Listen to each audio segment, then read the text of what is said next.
Here are 6 exercises to implement into your running and walking training program this season. Flexibility exercise number 1. You're kneeling on your back leg, front leg is bent at 90 degrees, torso's nice and tall, and you're pushing that hip forward to open up your hip and stretch your hip flexors. You can bring your hands up to the ceiling for a nice deep shoulder stretch, hold this for 20 to 30 seconds, and then repeat on the opposite side with the same stretch. Only this time, bring your hands on your shoulders, relax those shoulders, and bring the elbows back for a chest stretch. Flexibility exercise number 2, are you still with me? It's called the downward dog. Your feet are hip width apart. Your hands are in push-up position. You're literally going to push yourself up and back, pushing your head through your arms, trying to get your heels down onto the floor. This is a great stretch for your calves and your hamstrings and overall your upper body and torso.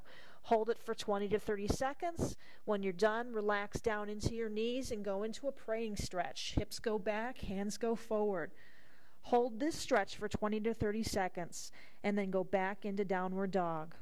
Exercise number 3 is a stretch for your calves. You're actually going to do an active isolated stretch, which means you're going to contract the opposing muscle group, which is in this case is your shin, to allow your calf muscle to relax and lengthen. So doing so, you're not going to do anything with the rope just yet.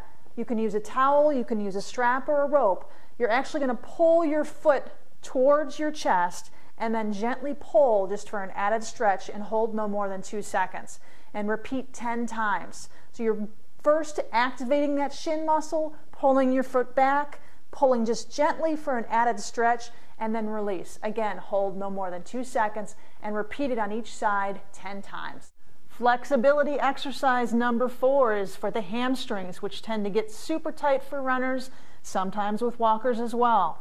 Again, you're going to do an active isolated stretch, which means you're going to be contracting the opposing muscle, the quadriceps, so that you can lengthen your hamstring. The first thing you want to do is extend that leg, straighten that leg out, and then gently pull back with the towel or the rope, holding 2 seconds and then bending the knee to release.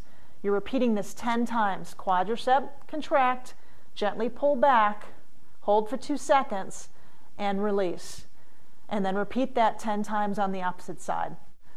Flexibility exercise number 5 is for your piriformis, which is a muscle that sits deep inside the gluteals and sometimes can hurt with runners, especially if you sit during the day and have an office job. You want to cross your legs over and then slowly, if you need to use a towel, you can do that. Pull those knees into your chest and hold the stretch for 20 to 30 seconds. You're going to feel it deep within your gluteals. It's a fabulous stretch for runners and walkers. And finally, flexibility exercise number 6 is knees to chest. It's a no-brainer. Slowly bring your knees into your chest, holding underneath your knees, and relax. Deep breathing, nice deep breathing in, inhaling, and nice deep breathing exhaling. Holding this stretch is great for the lower back, hips, hamstrings, and it's a great way to finish a workout.